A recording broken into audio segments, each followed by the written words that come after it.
भास्करराव, मी जे fake narrative सांगितलं तोच तुम्ही मांडला. सांगतो, हा व्हॉट्सअप मेसेज आणि एक पुण्याला नवीन वेबसाईट सुरू झाली आणि त्या वेबसाईटचं कामच हे आहे. नाही मी सांगतो, नाही ती पहिलेपासून पण आता ती काही लोकांनी ॲक्वायर केली आहे. गृहमंत्री आहे, माहिती सगळी असते. मी जरा शांत माणूस आहे म्हणून प्रत्येक वेळ देत नाही, पण सांगतो, ही जी वेबसाईट आहे या वेबसाईटने पहिल्यांदा हे त्या ठिकाणी टाकलं. हे कुठले घोटाळे झालेले नाही आहेत.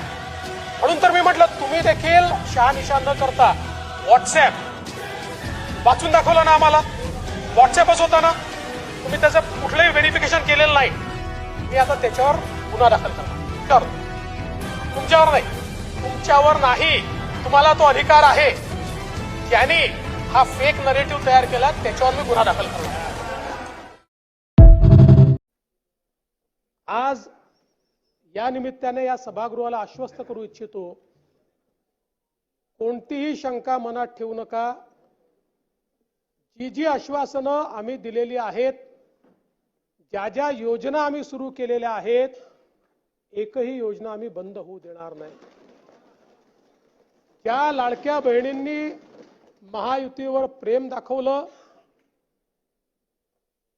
हे अधिवेशन संपल्याबरोबर डिसेंबर महिन्याचा हप्ता त्यांच्या खात्यामध्ये आम्ही टाकतो.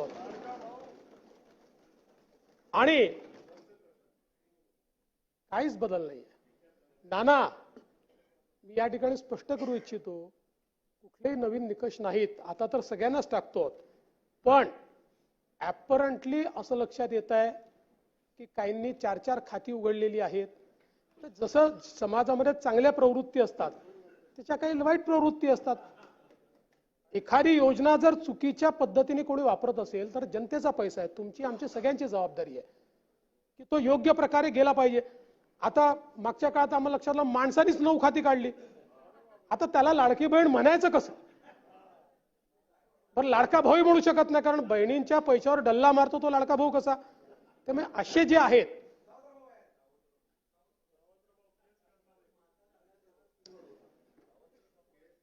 त्यामुळे शेतकऱ्यांच्या संदर्भात आम्ही दिलेली आश्वासनं असतील, युवांच्या संदर्भात दिलेली आश्वासनं असतील, ज्येष्ठांच्या संदर्भात दिलेली आश्वासनं असतील, समाजातल्या वंचितांच्या संदर्भात दिलेली आश्वासनं असतील, ही सर्व आश्वासनं या ठिकाणी आम्ही पूर्ण करणारच आहोत. आमचे मित्र भास्करराव या ठिकाणी नाही,